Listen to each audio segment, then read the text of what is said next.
حیات الصحابہ۔ ٹاپک: حضور صلی اللہ علیہ وسلم کا حضرت جلجوشان ذبابی رضی اللہ تعالیٰ عنہ کو دعوت دینا۔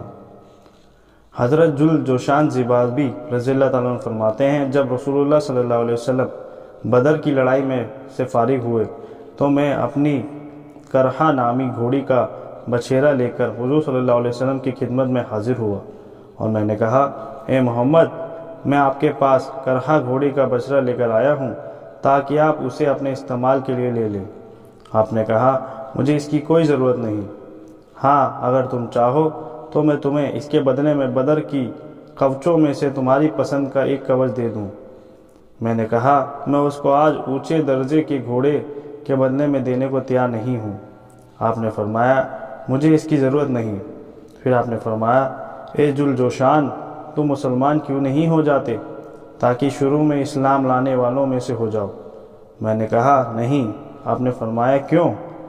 میں نے کہا، اس لیے کہ میں دیکھ رہا ہوں آپ کی قوم نے آپ کو جھٹلایا ہے۔ آپ نے فرمایا، بدر میں اس کی ہار کے بارے میں تمہیں کیسی خبر پہنچی؟ میں نے کہا، مجھے ساری خبر پہنچ چکی ہے۔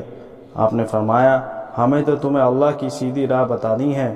میں نے کہا، مجھے منظور ہے، بشرطے کہ آپ کعبہ کو جیت کر وہیں رہنے لگ جائیں۔ آپ نے فرمایا، اگر تم زندہ رہے تو اسے بھی دیکھ لو گے۔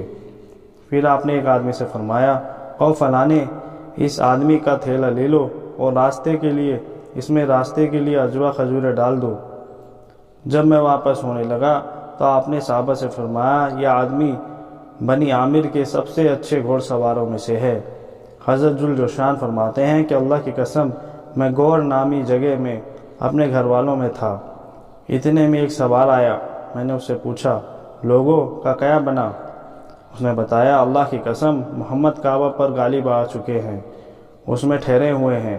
تو میں نے یہ سن کر کہا، کاش میں پیدا ہوتے ہی مر جاتا، میری ماں کی گود مجھ سے خالی ہو جاتی، کاش کہ جس دن آپ نے فرمایا تھا میں اسی دن مسلمان ہو جاتا، میں آپ سے ہیرا بھی مانگتا تو آپ مجھے جاگیر کے طور پر ضرور دے دیتے۔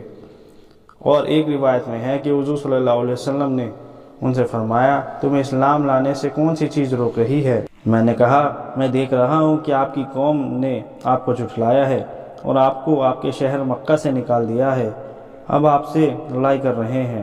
میں دیکھ رہا ہوں کہ آپ کیا کریں گے۔